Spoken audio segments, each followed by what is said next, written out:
বিসমিল্লাহির রহমানির রহিম। আসসালামু আলাইকুম। আজকে আমি আপনাদের সাথে শেয়ার করব মাছের ডিম দিয়ে বড়া। মাছের ডিমের বড়ার টেস্ট সত্যি দুর্দান্ত। বিকেলের নাস্তার জন্য খুব সহজেই বানিয়ে নিতে পারেন মাছের ডিমের বড়া। এটি খেতে ঝাল ঝাল হয়ে থাকে আর এটি টমেটো সস বা মিউনিস দিয়ে খেতে পারেন। আমি এখানে কিছু মাছের ডিম মথে নিয়েছি। এখানে আমি একটু লেবুর রস দিয়ে নিব, কারণ মাছের ডিমের মধ্যে একটা আষ্টে গন্ধ থাকে, সেটা আর থাকে না। তারপর দেব পেঁয়াজ কুচি। পেঁয়াজ কুচিটা একটু বেশি পরিমাণে দিব। 4-5টা কাঁচামরিচ কুচি, একটা কুচানো আলু। আলুটা আপনারা স্কিপ করতে পারেন, কিন্তু আলুটা দিলে স্বাদ বেড়ে যায়।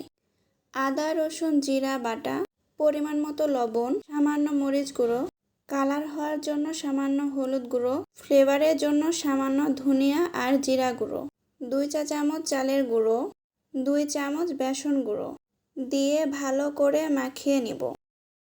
আমি একটা ফ্রাই প্যানে তেল দিয়ে তেলটা গরম করে নিয়েছি।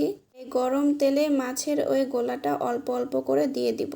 দিয়ে উল্টে পাল্টে কড়া করে ভেজে নিব। এখানে আমি চালের আটা ব্যবহার করেছি, এই জন্য এই মাছের ডিমের বড়াটা অনেক মুচমুচে হবে আর অনেকক্ষণ ধরে এই মুচমুচে হয়েই থাকবে। এই তো আমার বড়াটার অনেক সুন্দর একটা কালার চলে এসেছে। এখন আমি বড়াগুলো উঠিয়ে নেব।